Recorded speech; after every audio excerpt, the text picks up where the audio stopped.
Okay, Lindsay.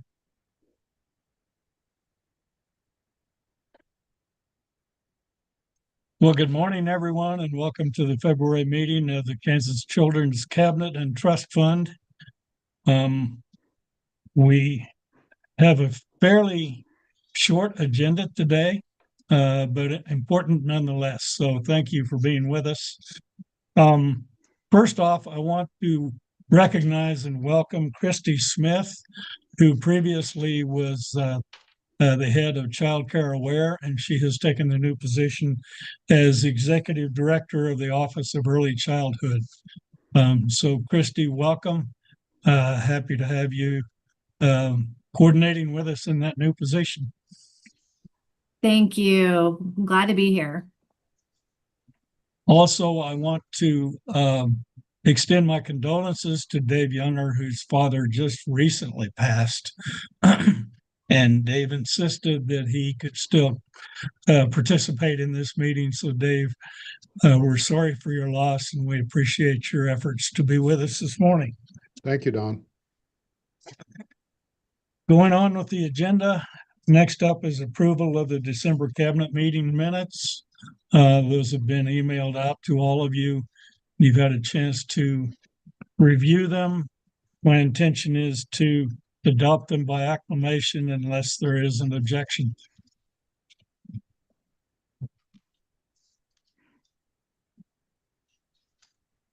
All right, seeing or hearing none, it is so ordered. Next item is an interesting item, Kansas Children's Cabinet and Trust Fund meeting norms and practices. This discussion will be led by our committee member, Leetta Felter, who recently, within the past year, attained the title of doctor. And the title of her doctoral dissertation had to do with effective board governance. So this is right in the middle of her wheelhouse. And I'm happy that we have an opportunity now to take advantage of her expertise. So Leetta, take it away. Thank you, Chair Heineman. It just so happens that this was the topic of my dissertation. And so to level up our game and to honor all of our time, we all are pretty much volunteers in this capacity. I suggested to Melissa, why not adopt board norms and best practices? And so they're very routine. The draft that was sent to everyone, there's nothing radical or abnormal in there. But I thought that I would just take a second and share with you like the general findings, both my dissertation and just the body of evidence out there, peer-reviewed studies of why this is best practice to adopt board norms. And just in a nutshell, they establish clear expectations for respectful, effective governance, improved decision-making, protecting trust, and ensuring the public sees fair and professional processes. And so best practices look like this. They create shared expectations before conflict arises. So they spell out how members agree to work together, how we debate, disagree, ask questions, and make decisions. That way, if or when tension shows up, the board can point to the agreed upon standards instead of making it personal. So it keeps it professional and on the topic, not the individual. Board norms protect trust in relationships. So strong boards generally assume good intent of the members. We're all here for a shared purpose, is the assumption. And board norms reinforce respectful dialogue. They discourage grandstanding. They help keep disagreements focused on ideas, again, instead of people. And it's really especially important with public bodies like ours, where disagreements are visible and reputations matter. I call that brand protection. It's important that we don't end up on the news and, for just bad behavior, which you see sometimes. Board norms and best practices give us guardrails for that. They also improve decision quality.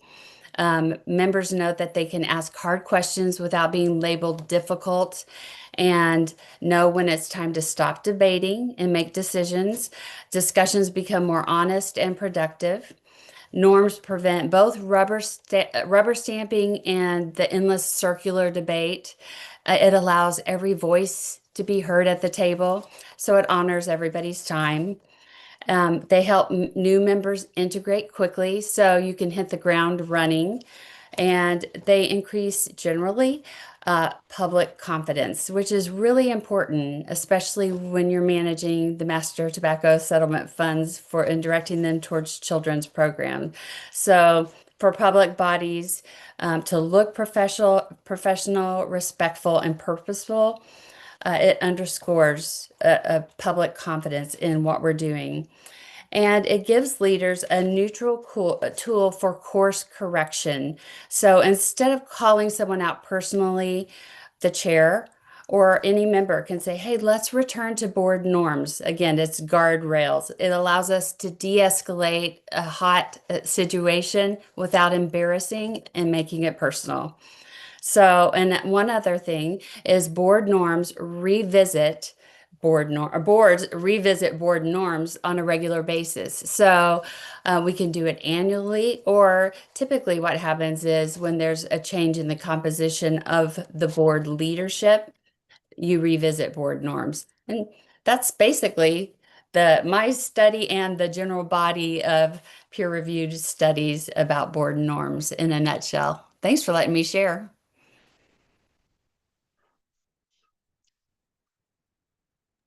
Well, thank you, Leetta. We really appreciate your expertise and your willingness to share with us.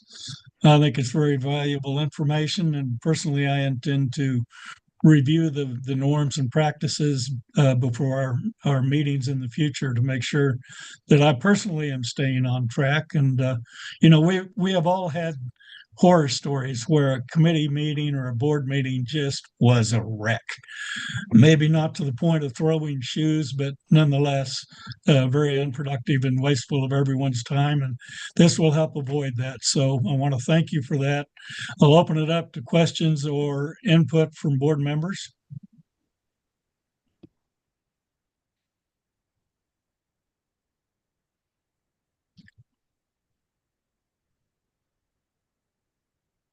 All right, seeing none, I believe it would be good for us to formally adopt the norms and practices. So let's do a roll call vote. First up, well, I need a motion and second. I'd make And the I'd move motion. we accept these practices. I'll second that. All right, motion has been made and seconded. Dave Younger,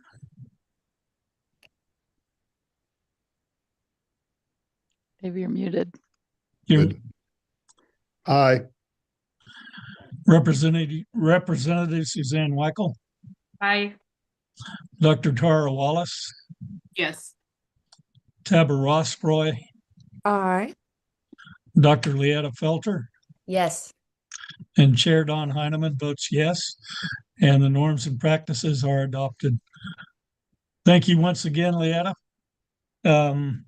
Thank We'll you. move ahead to item 4, early childhood recommendations, panel membership update. Melissa?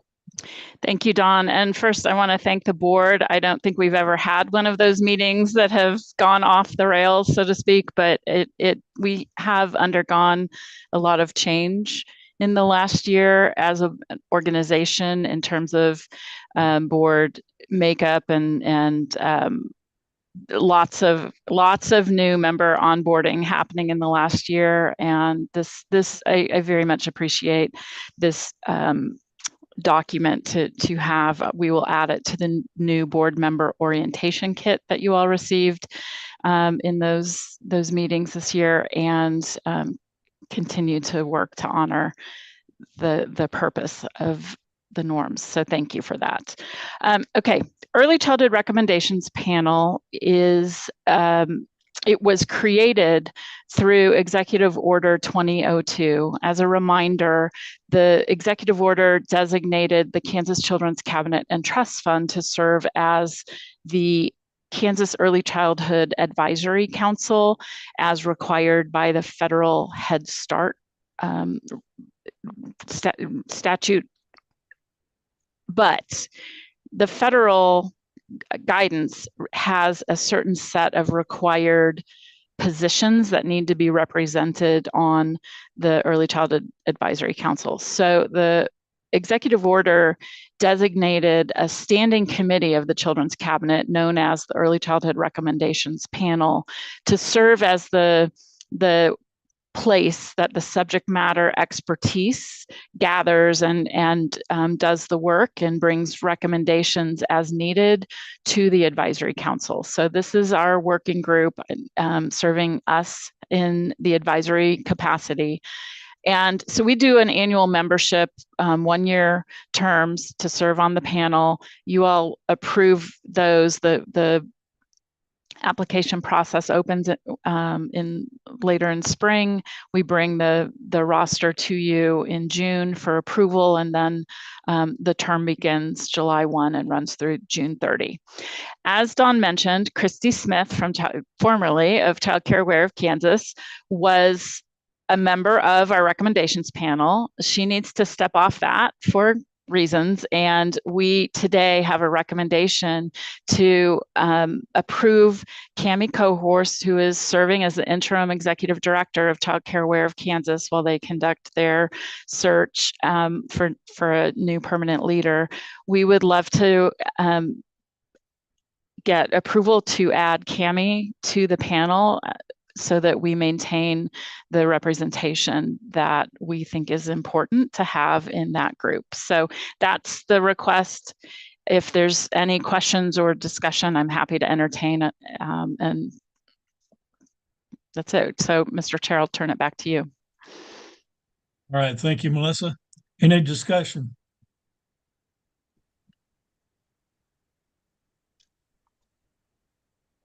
All right, Melissa, do you wish that we take action on this or just Yes, action. I'll leave Okay. it to you to determine is the version of a vote, whether you want a roll call or a voice.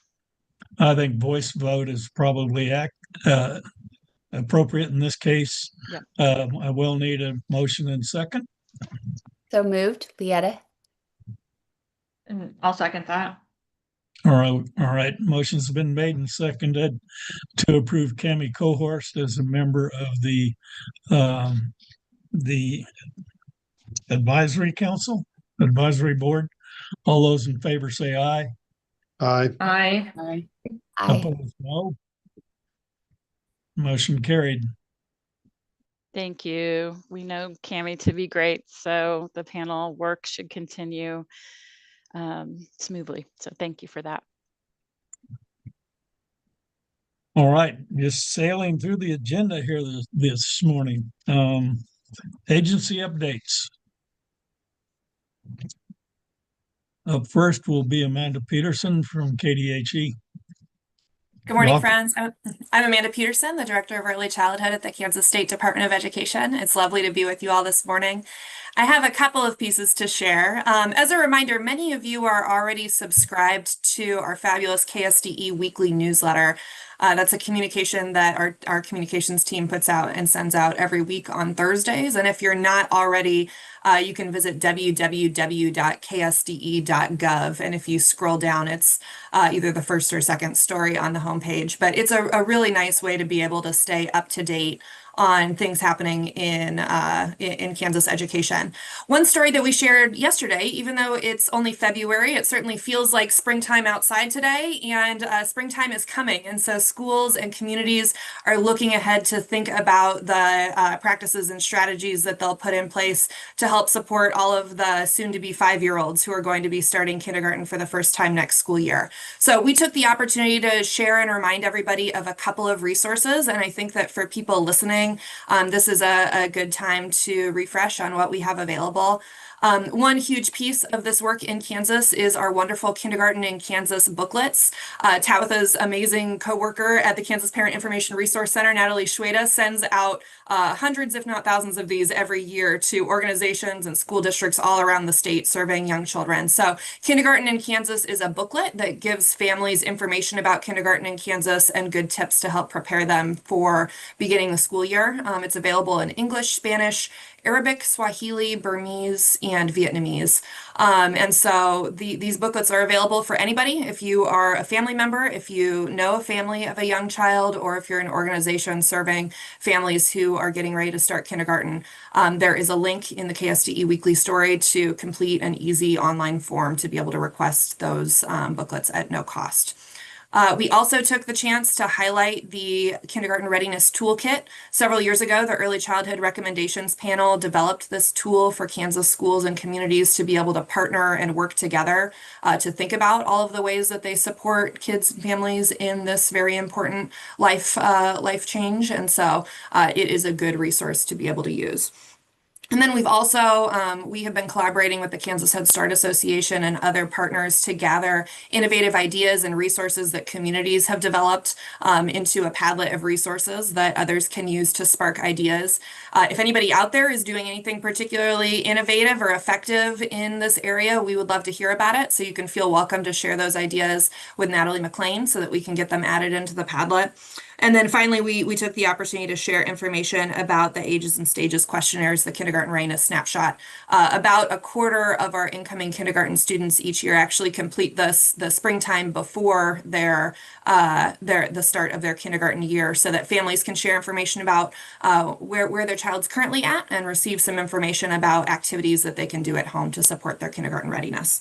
So all of those resources are again in that KSDE Weekly article, and if anybody is having trouble finding that, you can send me an email at amanda.peterson@ksde.gov. Other pieces to be aware of: the Kansas State Board of Education next week, Wednesday at 11:30, is going to be hearing an update and presentation on Kansas Parents as Teachers. As we prepare for the state administration of that program to shift from the Kansas State Department of Education to the new Office of Early Childhood, we were thinking about ways to continue maintaining the connection to the Kansas State Board of Education with this really important piece of school readiness in Kansas. So even though the state board is not going to be awarding grants to Kansas Parents as Teachers organizations in the future, we want to find opportunities to continue bringing PAT to them so that they can stay up to date on the work. So I'm really looking forward to the presentation. We are going to have some local programs come and share ways that Parents as Teachers programming supports early literacy and really lays the foundation for children and families to be raising readers from birth. So that will be live streamed next week at 11:30. As we look ahead, we are preparing and reviewing Kansas preschool pilot grant applications. We'd initially planned to bring those to the state board for their approval in February, and we needed to push that back to March. It turns out that that was fortuitous because there was some legislative activity this week that might further affect the funding and what that program needs to look like for the year that begins July 1st. And then the last piece that I have to share is that for our Kansas school districts, just about all of them submit a plan to the Kansas State Department of Education each year with their plans to provide preschool for the following year in order to be eligible to receive preschool aged at risk funding. We've updated and shared the preschool aged at risk program requirements for the coming school year. Those are posted on our website, and school districts' plans to us are due in April so that the state board can approve them in May. If anybody has any questions, I'm glad to answer. It's wonderful to be with you all this morning. All right, thank you, Amanda. As always, you have plenty going on over there at KDHE. We appreciate you and your associate Tabitha. So thank you. Moving on, Craig Barnes. All right. Good morning, all. Thank you all for being here. I'm excited to be here myself. As a reminder, Craig Barnes, Assistant Director of the Kansas Children's Cabinet. Just a couple of short updates for you all today. Firstly, our current application window for state fiscal year 27 for ECBG. When we last met, applications were open. That application window has closed as of January 8th. And so those applications now are currently in our external review process that will go through the end of next week. So I wanted to take a moment here to also specifically thank those that are serving as external reviewers. We know that's an arduous process to go through a multitude of applications. And so I wanted to formally also thank all of those who are participating in that external review process on behalf of the Children's Cabinet. Secondly, in that realm, we will be then moving from external review into our internal review. And so at the April board meeting, we will be fully prepared as a staff to provide to you all as the board a slate of funding recommendations that will be for the board's review and then subsequent, hopefully, approval. And again, that will happen at the April board meeting. For this fiscal year for ECBG, we have put out all of our mid-year status letters. Those have all gone out to all of our grantees, and our team is here diligently working now with all of our grantees in this fiscal year to kind of work through thoughts and discuss things for their programs for the end to see a successful completion to this fiscal year's ECBG grant. The last update I have for you today is centered around our capital projects fund. And so what I'm really excited to announce to you all today is the formation of a learning cohort for all of our capital project fund grantees. So we launched, actually last week was our first one, a learning cooperative that is a collaborative and participant-driven opportunity for all 10 of our grantees in which they're able to share their experiences, both their successes, but also the barriers and the gaps that they identified through these projects. And this is really designed, if you will, to facilitate knowledge exchange, improve their critical thinking, and really build on the foundational skills of the project itself to help all of them they have so many different innovative ideas on how they're approaching this. But some of that overlaps. And so we've seen successful completion of certain initiatives that other areas of our state are at the very beginning stages of similar initiatives. And so sharing some of those successes that our other grantees have seen with those has really been beneficial to speed up their adoption process so that each of these projects is ultimately very successful. So like I said, our first session was last week. It went very well for all of those who were able to attend. And our sessions will continue through September. So ultimately, we'll be having 9 sessions as a part of this cohort and really excited to see how it continues to grow. With that, that's all the updates I have for you today. I'll stand for any questions you may have. Any questions for Craig?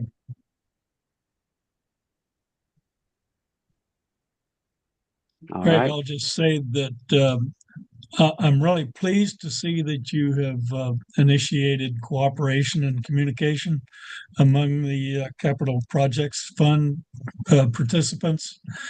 That's a great thing. I mean, you did what was requested or required by the grants to assist them in building their facility. You could have just stopped at that point, but we are not, and that's a very good thing. So thank you for that. Thank you. Appreciate it. Moving on to Matthew Billinger from Department of Corrections and Juvenile Justice Authority. Good morning. Thanks for having me. I have just a couple of things for you this morning. KDFC is finalizing an agreement with an organization to help youth that are kind of falling behind in school, specifically identifying those that are justice involved, that have moved from school district to school district through maybe a foster placement or supervision placement.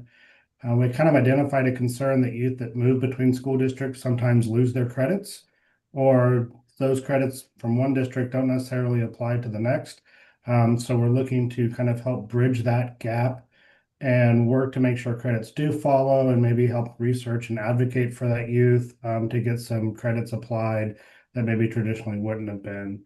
And then beyond that, to kind of help them roadmap, them and their families to roadmap for graduation to try to help determine where those credits are needed kind of earlier on with those youth that don't kind of follow, the same school district throughout their life. Sometimes that kind of gets a little lost and kind of get that ahead of time before it's too late to get them on the way to graduation. And then even to continue past that of kind of plan for after graduation. So we're nearing the end of that agreement to get that finalized. I'm pretty excited about that moving forward. Also, we have our crossover youth practice model, or CYPM, that's expanded into 3 additional counties this year. So pretty excited that that's kind of really growing. We're kind of on the urge of them growing faster than what it has in the past as we kind of set that up. So CYPM is kind of a practice to open communication and data sharing among Kansas agencies, so we're not so siloed. It's a partnership with Department of Children and Families and Office of Judicial Administration, where those crossover youth that are both involved in the foster care system as well as the juvenile justice system, creating standards and practices, and it pushes the agencies to more work towards similar goals, reducing the number of meetings for families, ensuring that goals and tasks that we give those families are not duplicative or conflicting. And that way we're all kind of moving towards similar goals and more of a work together kind of practice model. So excited that that's getting expanded into more and more counties. Lastly, grant season. As fiscal year is coming to a start soon, we have a lot of grant opportunities available. Most of those have opened up this month. Those have to be involved with Justice Youth and their families, and those can be found on our website under grant opportunities. Although if you have any questions or want to have a conversation about it, more than welcome to reach out to me to see kind of what opportunities are there for you. But that's all the updates I have for you. I'd be happy to take any questions, and thank you for having me. All right, thank you, Matt. Committee, any questions for Matt?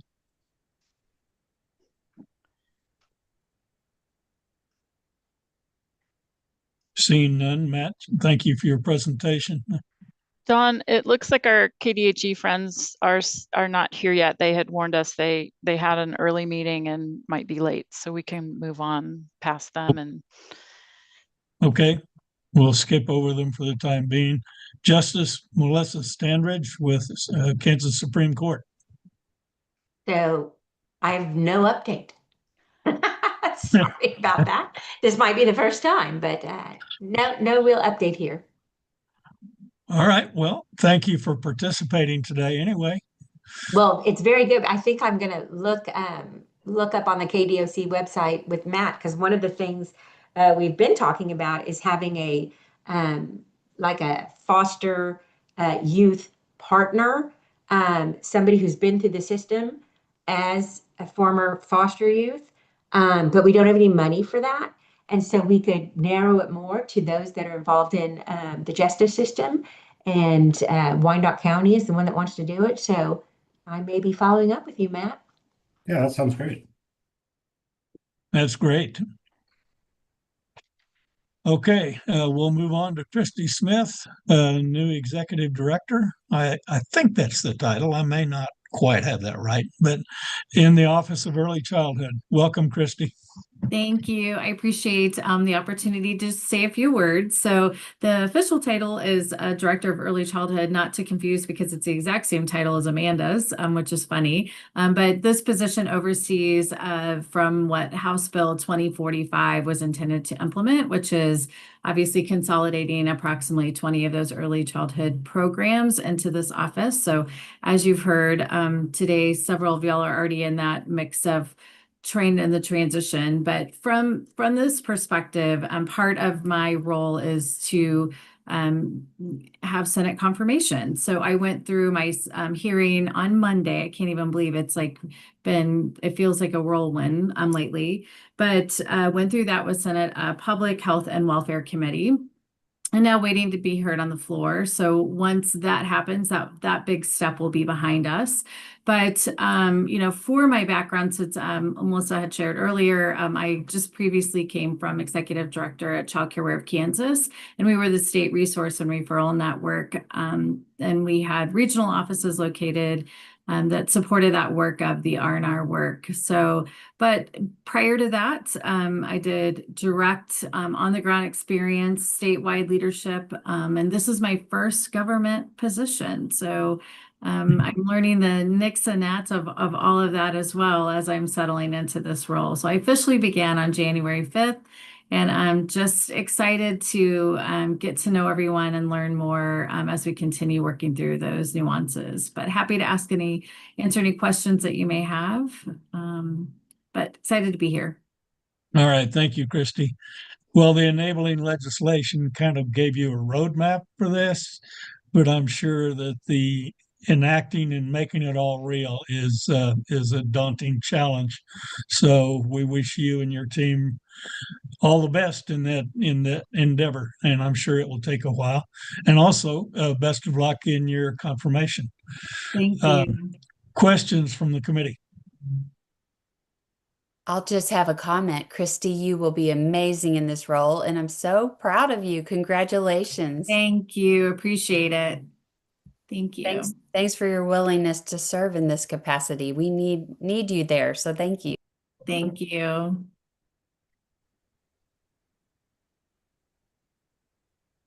Anything further for Christy?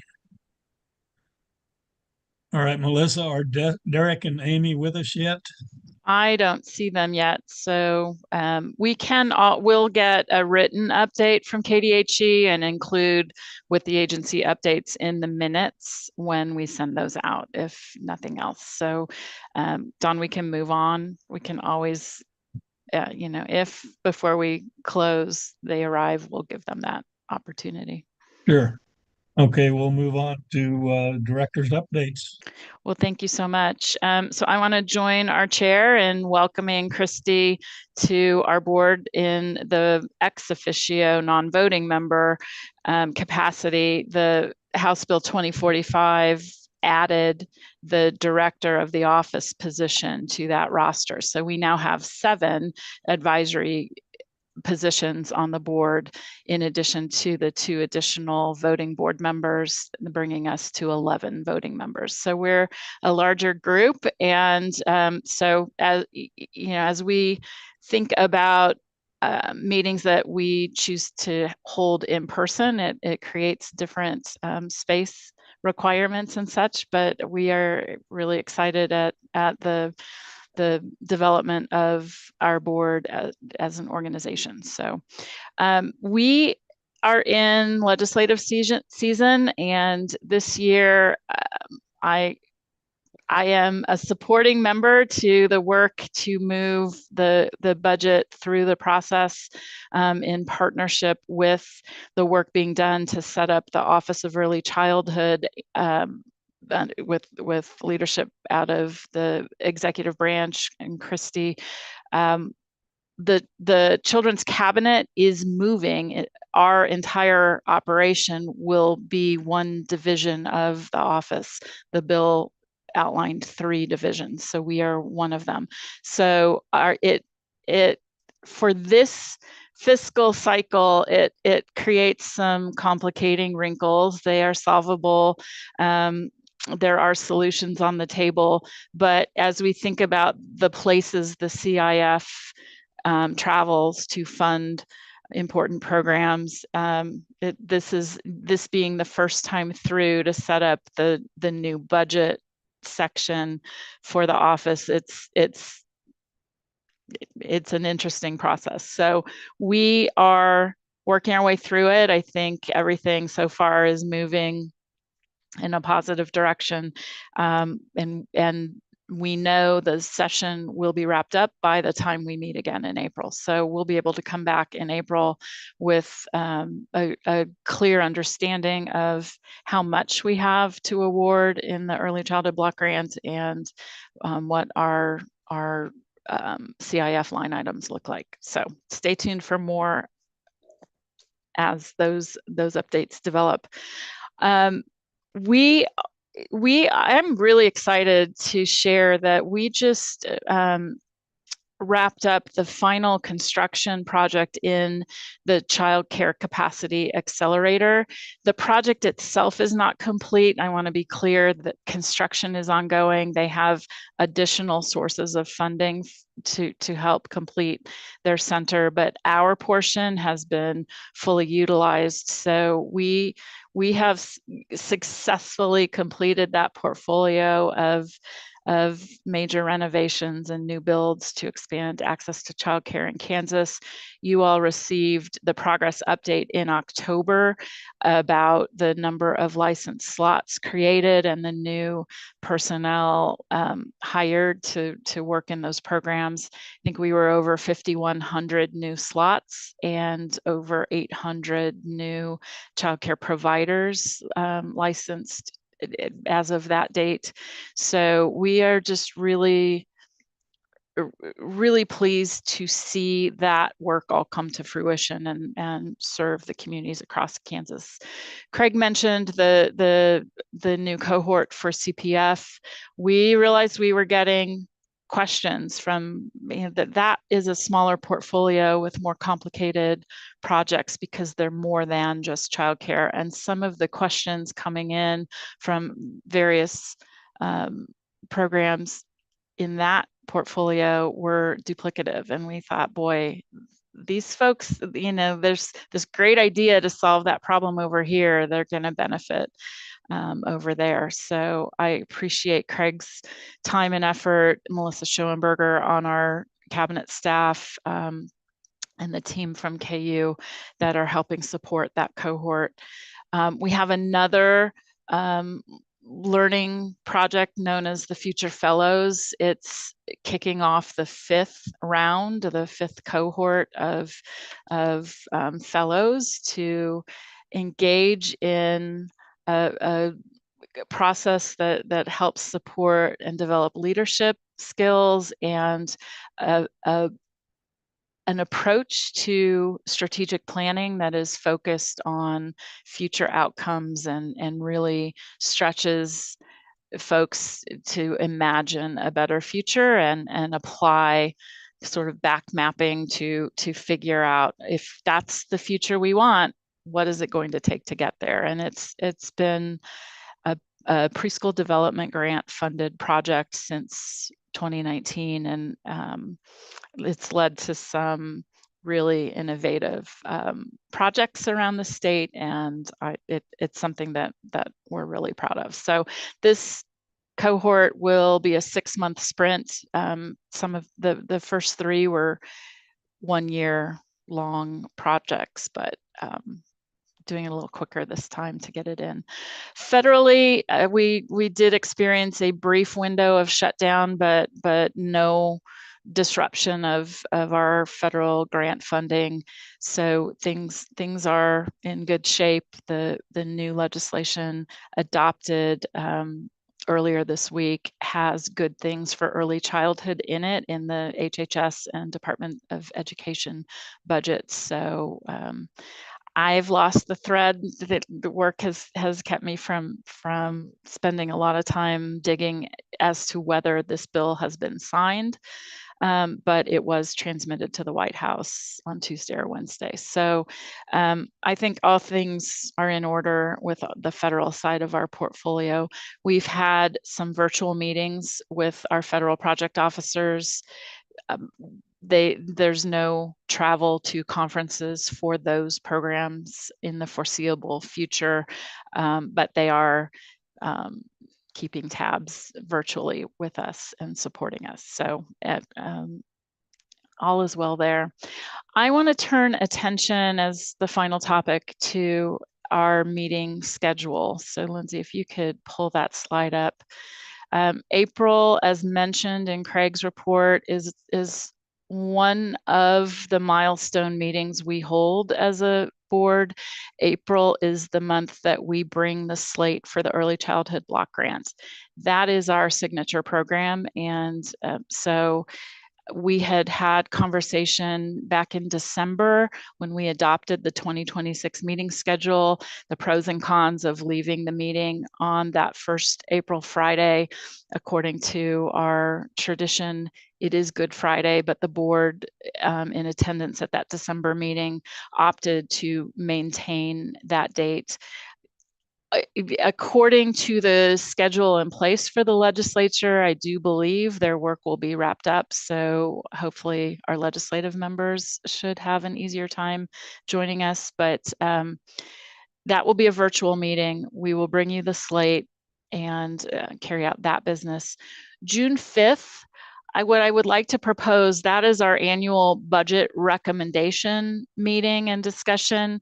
I would like to propose to the board that we meet in person, with apologies to the father of the bride. Dave, I know you can't do that, but for the business portion of the meeting, I do believe we'll have the capability to hold a hybrid meeting where you could, if you're available, you could join virtually and we could carry out business of the meeting. We have the opportunity we've booked space in the new docking state office building. That is the location the new Office of Early Childhood will be set up in, on the 3rd floor. Our cabinet will move office space over to docking. And so what I'm proposing is that we hold our board meeting, take care of June business.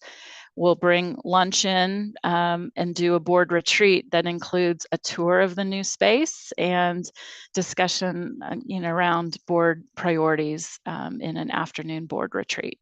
So, Mr. Chair, I think that's one. Not necessarily a vote, but just would be interested in the opinion of the members present with us. Does that sound like a workable plan? All right, thank you, Melissa. Committee members, does that suit your intentions for June? Sounds great to me. Sounds great to me too. Yeah, that works for me. Well, without objection, then that's our game plan. I think the space is just amazing, and I think that we can consider the meeting room in docking to be maybe something of a more permanent home for the Children's Cabinet board meetings when we are in person. We have bounced around Topeka quite a bit in my tenure. We've held meetings in the State House. We've used the Topeka Public Library. We've more recently been using the Bishop Learning Center, and I think we've had the KSB boardroom. I mean, it's been a lot of change from one meeting to the next. So I think this is a bright future for us. So, Mr. Chair, that is all the board updates. I welcome any questions members might have for me before we wrap up the meeting, but that is all in the way of updates that I have. Okay, thank you, Melissa.